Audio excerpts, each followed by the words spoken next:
hounded, hunted, hated. To exist in the 41st millennium is to be one among untold billions. The Imperium is surrounded on all sides by darkness and death. Enemies encroach on our territories, ravaging and reaping human settlements and sectors across every single world. Sometimes by brute strength and overwhelming displays of power. Other times by cunning and guile, seeking to destroy us from within. From dark crusades to hidden blades, the Imperium's enemies are many. So let's discuss. Greetings one and all, I'm Azazel, and welcome to my chronicles. This is the second episode in a series designed for those who wish to get to know the grim darkness of the 41st millennium just a little bit better. Or for those who simply wish to while away the hours whilst listening to sweet nothings as they paint their models. What follows is an introduction to the enemies of the Imperium of Mankind. Be prepared now. Steel your hearts and gird your minds as we enter the most horrific place imaginable. The place where hope goes to die, and where thirsting gods rack the souls of billions while directing madness on the stage of our galaxy as easily as puppeteers pull on strings. Welcome to the 41st millennium. Before we take a look at the enemies of the Imperium, first consider the Imperium itself. What sort of capabilities should it have? It only took humanity 66 years to go from our first aeroplane to landing a man on the moon. Therefore, you may assume that by the rate at which we develop technology, by the 41st millennium we would be overwhelmingly powerful. Food sources would be plentiful. Medicine would heal everything but the most grievous of wounds and allow us century-long lifespans. But also, in that a galaxy full of enemies, our weapons would match our overwhelming prowess and ensure a safe and secure empire for our citizens. You would think that, but you know what they say about assumptions. Suffice to say that the Imperium's enemies are the worst kinds of dangerous. No horror movie, no other sci-fi setting comes close to demonstrating the power, endurance, and advanced technology that they have. They are innumerable and deeply hostile. Also, humanity in the 41st millennium is not at its peak of advancement either. The Dark Age of technology, for which we shall return to on a later entry, was a golden age when mankind reached its pinnacle and extended out amongst the stars safely. Our exploratory equipment outshone even the most powerful war machines of the 41st millennium. But now, that is a forgotten age, lost to hubris and the sins of our forebears. So now, the Imperium, battered, bruised, relic of humanity, a shadow of its former technological peak, faces enemies on all sides. But who are these enemies?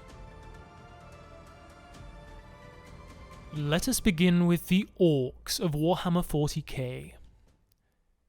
Leathery green hides, no sense of personal space, and always chewing on something, it's easy to confuse the race of Orks with your grandmother. The only difference is that they lack her diminutive stature and distinct Aberdonian accent. The Orks of Warhammer 40k are distinct from the Orks in other fantasy settings. They are possibly the single most unrelenting race in the entire galaxy, to the point where they cannot be truly defeated. At best, they can only be held back via extreme forms of pest control, and at worst, the sacrifice of entire worlds to exterminatus. They are an infestation. Consider cleaning up your hometown or city. Try to use non-invasive methods to eliminate each bug, beetle, or cockroach one by one. Do you really think you could do it? No matter how many you eradicate, there are always a few tucked away in the nooks and crannies, spawning fresh generations of their kinds within a week. It is a never-ending task. Next, you try more invasive methods. Poisonous sprays, homemade flamethrowers consisting of lighters and deodorant cans, like a teenager discovering anarchism. And still you would not fully exterminate them. So it is with the Orks and the other Orkoid species within the race, but this is an introduction, so if any long-time fans are getting facetious in the back, don't be. I'm calling them all Orks for now. These evolutionary miracles are actually the world's most violent fungus. If The Last of Us used these spores instead of cordyceps, then humanity would have been finished within a matter of weeks. They spread and multiply via spores encoded with all the knowledge and abilities that Orks will need within their lifetimes. They can stand anywhere from humanoid sizes, all the way up to ones that dwarf a Primarch. And if Primarchs are something new to you, then don't worry, we will get there one of these weeks. Some of these champions of the Orks are legendary, Gazkul Mag Uruk Thraka, and Cronan the Cunning among them. Strictly speaking, that last hero is not canon in the lore. However, he should be, so please check out Voldemort for more information on that legendary Orc hero. What's more is that these Orks thrive on battle. They don't just enjoy it, although it literally is their raison d'etre, which we will explore more when we delve into them in depth. But they grow stronger and more powerful every time they fight. A day without a good scrap isn't a day worth living for an Orc. The more they fight, the more Orks gather together. The more Orks that gather in one place, the larger and stronger they all become.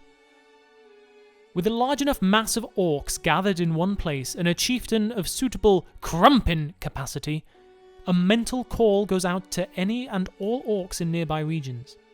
A beacon of sorts that gathers these war-hungry beings into a fully fledged war! An unstoppable tide of ferocity, brutality, and war-hungry green mushrooms. There is so much more to say about these creatures. They really are the most fascinating race in the entire setting. How they can change reality based on their beliefs. Why their genetic makeup is engineered the way that it is. How they instinctively level up their abilities based on the size and strength and needs of each warg. But that will wait for another time. For now, just remember that they are implacable, innumerable, utterly ruthless, and nigh near indestructible in the long term. For they will always return, and in greater numbers. Or as the Orks would say, "We will be back, fortier, and with more Daka!" Now, let's move away from green space mushrooms, and explore the Tyranids. Lovecraftian horrors brought into the 41st millennium, the Tyranids are both the many and the one. They are trillions of swarm creatures in hive fleets across the galaxy, and they are under the direction of a single hive mind. The Great Devourer. Fangs, claws, and acid spores, the Tyranids are the unending hunger brought to the Milky Way from the void between galaxies. They live to consume all life in their path, from the trillions of humans inhabiting our Imperium to the verdant biospheres of planets. Everything is a resource to be absorbed into their intergalactic hives. The Tyranids are a galaxy-ending threat, and the Imperium knows next to nothing about them. Invading our galactic plane from multiple vectors, hive fleets swarm in, intent on eradicating all life. Yet have we seen all the Tyranids have to offer? Or are there thousands or millions more hive fleets on the way? Coasting through intergalactic drifts, an Armageddon clock on our galaxy, just waiting for enough numbers to put an end to all life in our Milky Way. What follows is an excerpt from Games Workshop. There is a cancer eating at the Imperium. With each decade, it advances deeper, leaving drained, dead worlds in its wake. This horror, this abomination has thought and purpose and functions on an unimaginable galactic scale. All we can do is try to stop the swarms of bioengineered monsters it unleashes upon us by instinct. We have given the horror a name, only to salve our fears. We call it the Tyranid race. But if it is aware of us at all, It must know us only as prey. Quote attributed to Inquisitor Bronislav Chevak at the Conclave of Har. Due to their genetically engineered evolution, the Tyranids are as varied as there are stars in the sky, albeit with far fewer romantic metaphors attached to them. Their hive ships are incredible feats of biomechanical engineering, each with a Norn queen at its centre.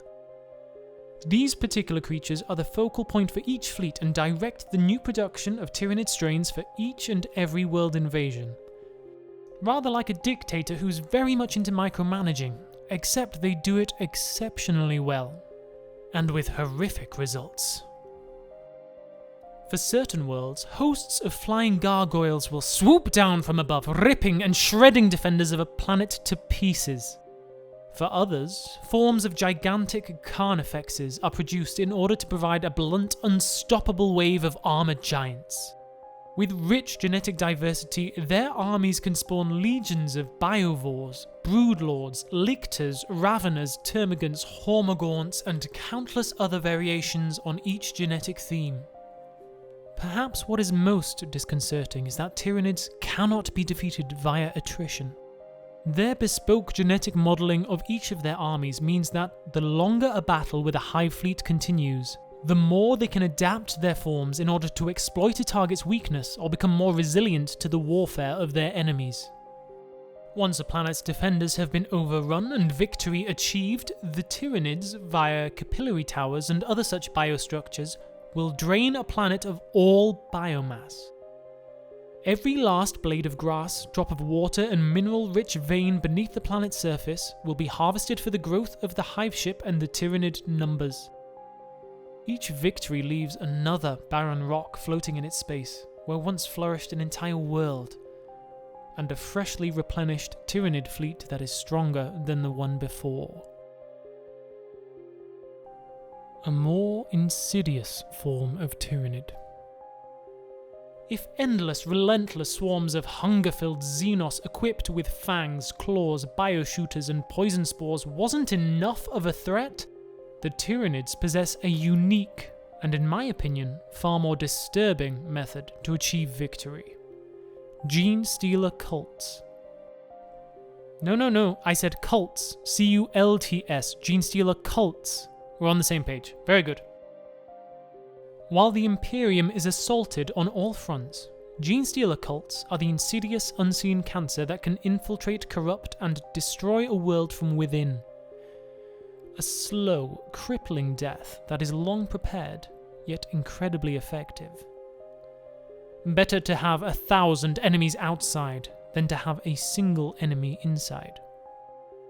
It can begin with a single Gene Stealer. Just one solitary organism can, over the course of its hidden existence, infect multiple humans with a unique but powerful strain of gene manipulation.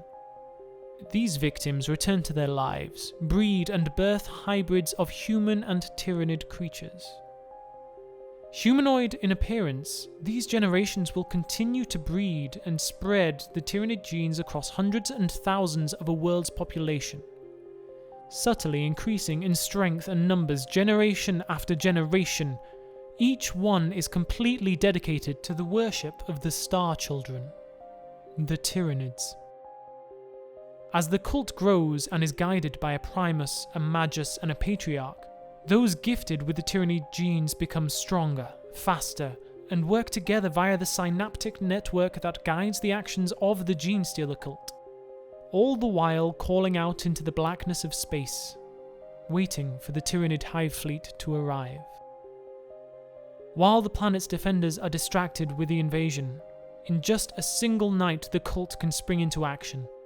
Bloody rebellions are launched from within hive cities. Defenders discover that the cults have already stolen vital supplies, blown up ammunition depots, and disabled defense systems. Is it any surprise why the Imperium embraces paranoia? It must be ever vigilant, guarding not just the walls but the underhives as well. Against foes such as these, who can stand with unseen knives ready to plunge into your back as soon as it is turned, who can you rely on? Is the man to your right under the aegis of the Tyranids? Is the one on your left dedicated to the service of some interstellar devourer? Hope? That's a cheap word for the Imperium. Hatred and fear? Those are what sustain it. The Tau Empire. On the surface of the Tau race, you could be forgiven by thinking that this grim dark universe contains just a slither of light. These Xenos serve the greater good, a political mindset determined to achieve peace and prosperity among its species. Some even believe that the race's dedication towards such moral goals is the ultimate way of expressing the grim darkness of the future in 40k. After all, what's more horrifying than being the only good people in a universe full of terror? These people are wrong. The Tau are just as morally wayward and terrible as the rest of the denizens in this galaxy. Underneath their shiny suits and open-handed mannerisms, they are just as despicable as every other faction. But let's break them down and see why people believe that they are the only good force in 40k. The Tau are a race of Xenos that have formed the Tau Empire. Despite being generally humanoid in appearance, they have blue-grey skin, hooved feet, 4 fingers, and in place of a nose they possess a vertical slit in their face rather reminiscent of a... well, whatever you think it looks like. As little as 6 standard Terran millennia ago, the Tau were nothing but a Stone Age civilization. Earmarked for extermination, the nearby galactic area was shrouded by vicious warp storms. In a mere 6,000 years, the Ethereals, the leaders of the Tau, melded the warring tribes and led them into technological progress that exceeds the standard expected limits. This young race is now on the verge of dominance as their technological prowess and implacable belief in their greater good drives them ever outwards on a mission of expansion. The Tau Empire itself is a multi-species interstellar empire that currently stands at a fraction of the size of the other races in 40k, and yet it is rapidly growing. Each member of the empire is dedicated towards their greater good, and so open membership is offered to each and every species that they encounter as they expand their empire. In doing so, the Tau have incorporated other Xenos into their empire and forces, such as Vespids, Kroot, Nikasar, and even filthy traitors, humans, whom they name Guevesa. This surface-deep appearance of equality and tolerance has earned this faction the nickname Space Commies. And yet life in the Tau Empire is to be nothing more than a brainwashed tool, and certainly no Marxist utopia. They use a caste system of 5 different castes, each one specialized in a certain skill in order to coefficiently work together for their greater good. So already, one's birth determines one's place within the empire. And are all these castes equal? Is the worker treated as well as the bureaucrat and the soldier? In truth, only 4 of these castes are considered equal. The 5th is the ruling caste of the Tau, the Ethereals. For those George Orwell fans, it was the pig Napoleon who decreed that all animals are equal, but some are more equal than others.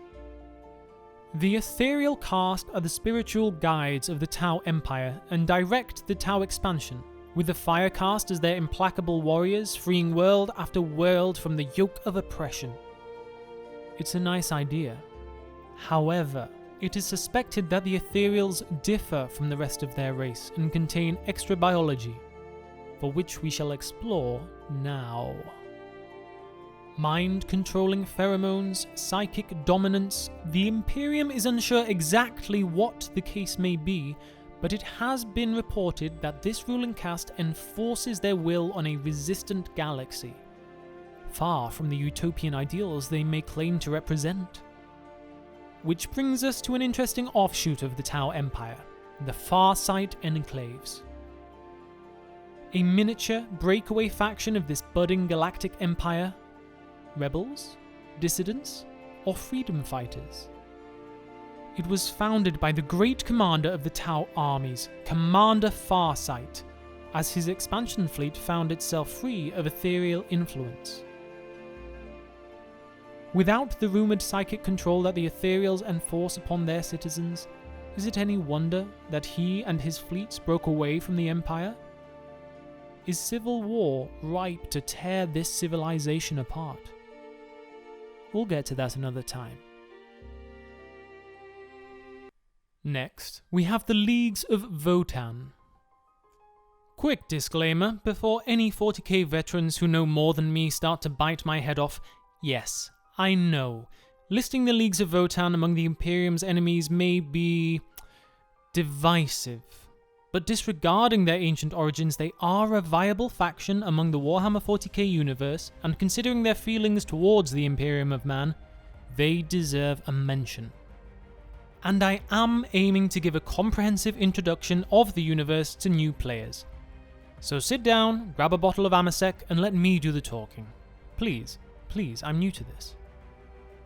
The Leagues of Votann are, if you'll forgive the blasé term, space dwarves. Seems ridiculous? Well, they aren't anymore.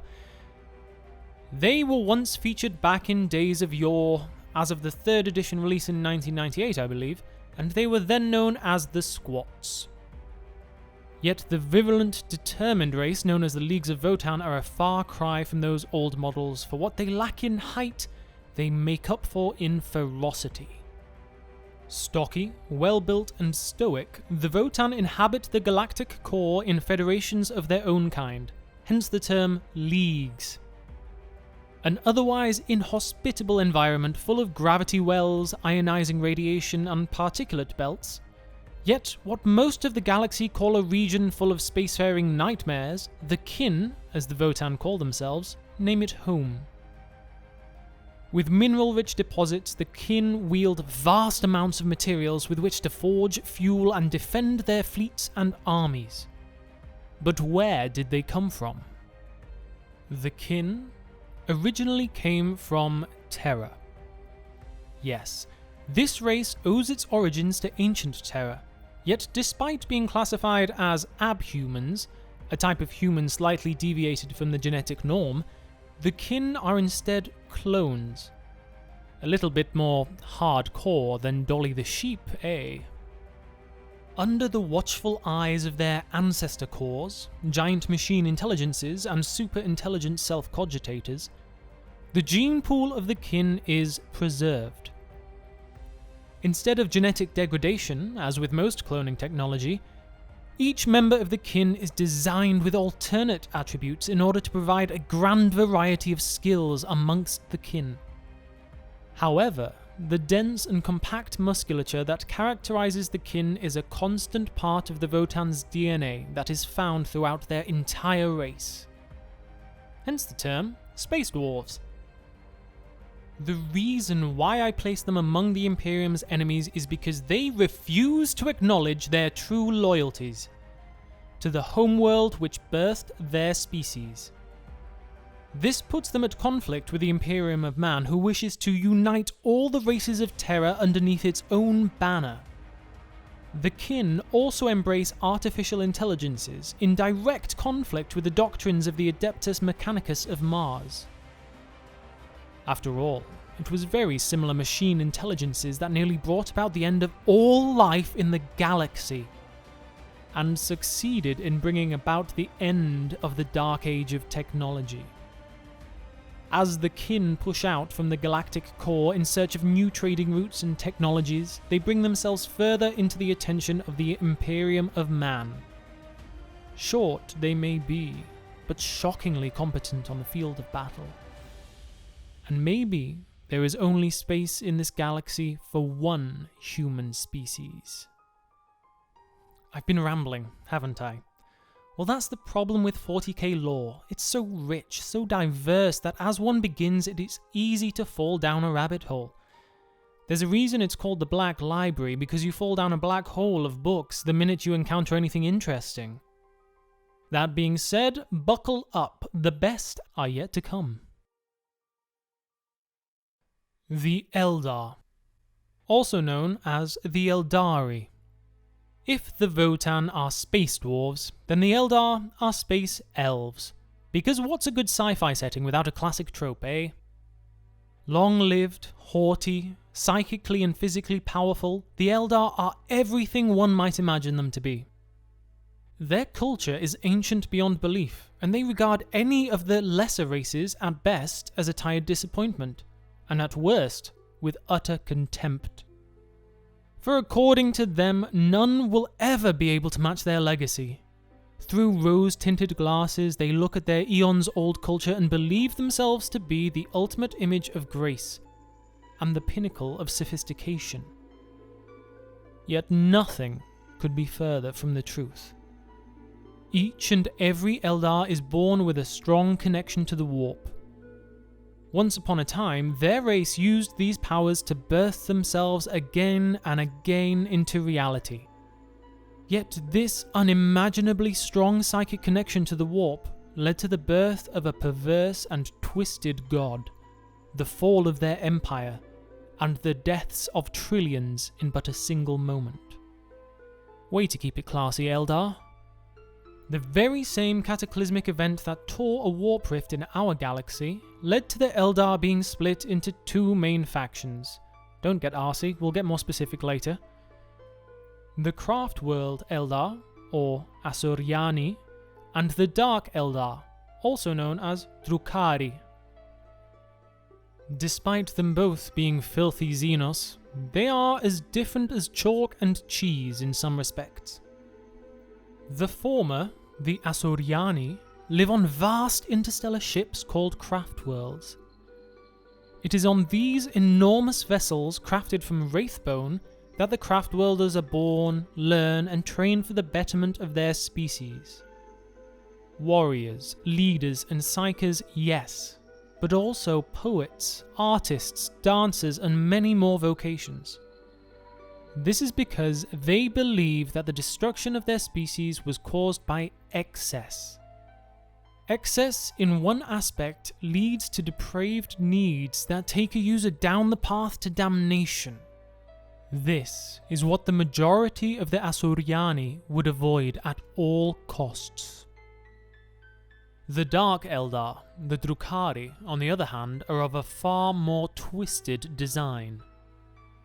As the cataclysm that broke the Eldari Empire claimed the lives of trillions, the Dark Architects of this fate escaped the backlash. They continue to exist in the dark city of Cormorag, the Dark Eldar's home. Cormorag is a city unlike any other. There exists cruelty, depravity, and torture available in almost every corner of its winding streets. It is of an almost incomprehensible size and lies in the webway, a stable network of interdimensional tunnels through the warp, the origins of which I will delve into in the future. Their love of torture and despair in other species, combined with the fact that via the webway they are merely a hop, skip, and a jump away from virtually anywhere within the Milky Way galaxy, makes the Dark Eldar expert pirates, raiders, and corsairs.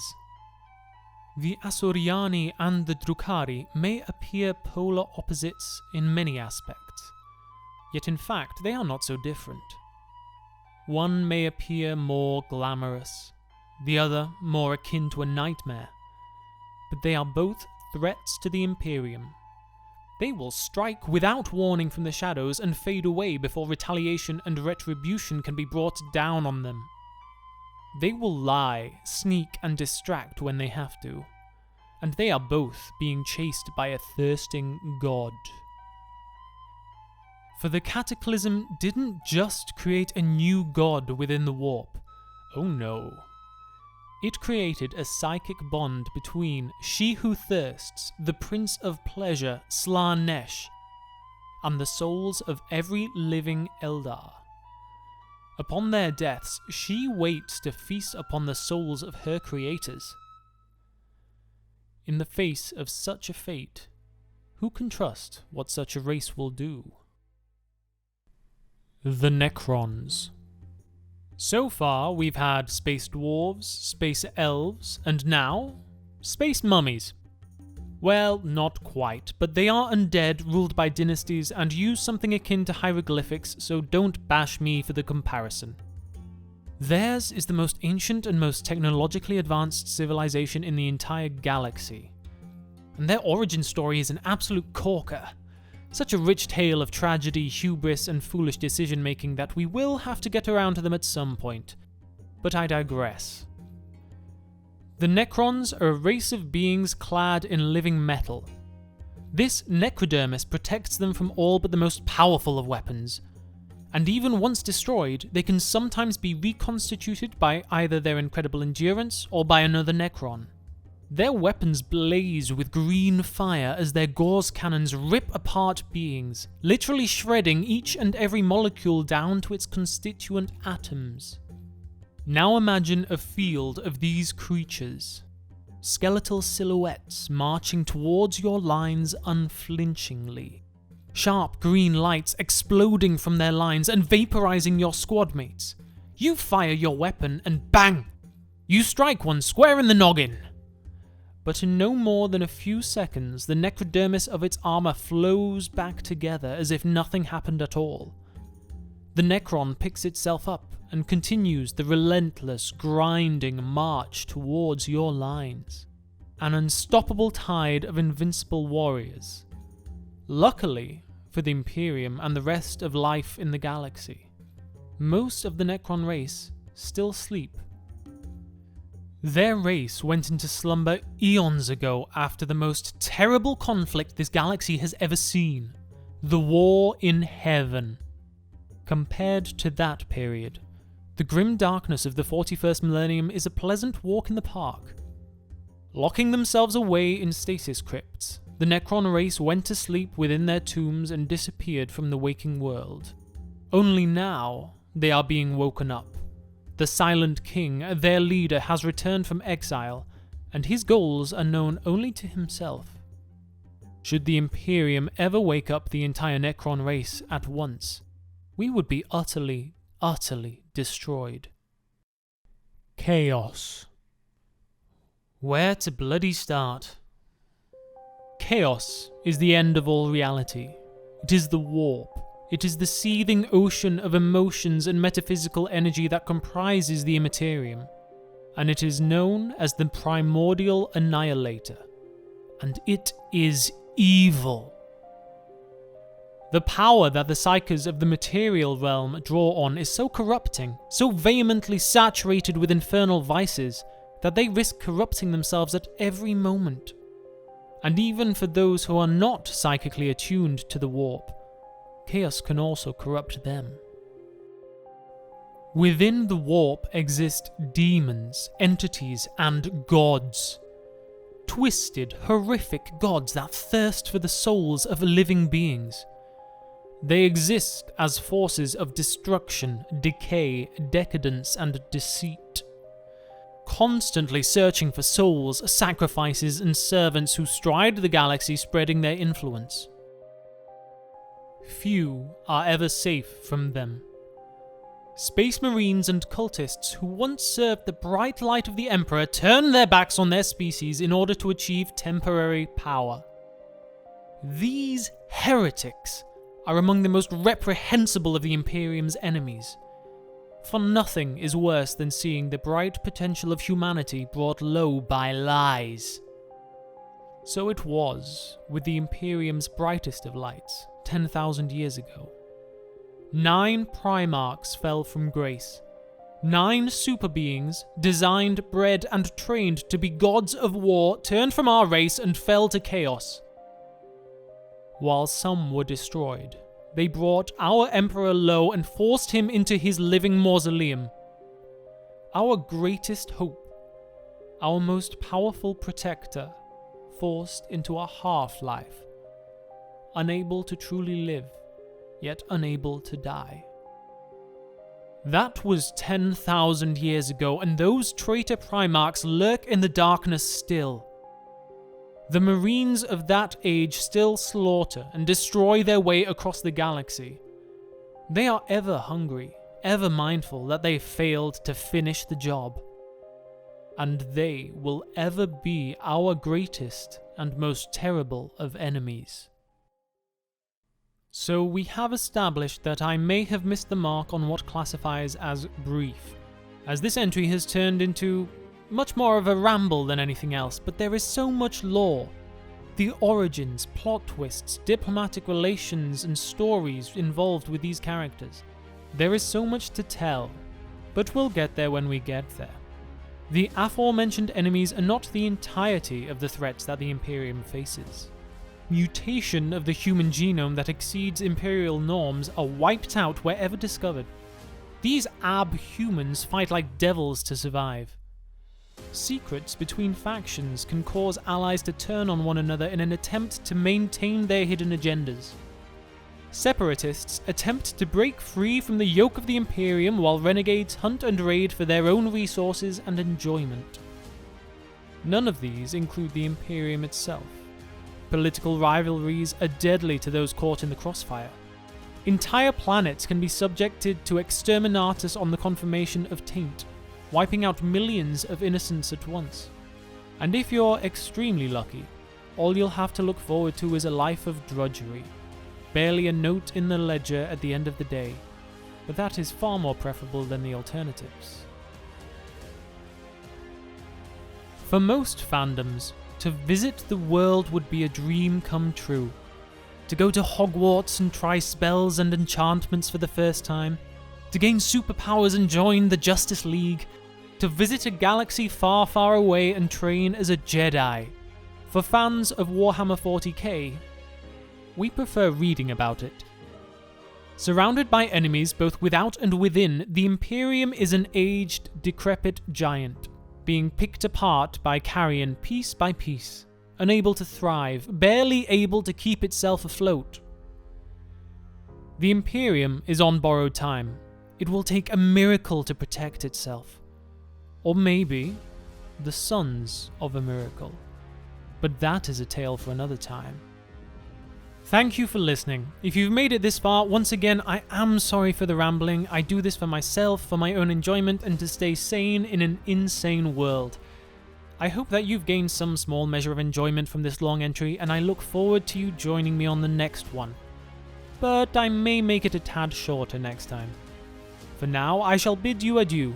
Go forth in the name of He who protects. Walk in His light and curse those who stand against Him. For the Emperor shelters us, one and all. Also, if you'd like to like, comment, or subscribe, that would be wonderful. And also, constructive criticism is always welcome. I am still learning this. So, have a good day.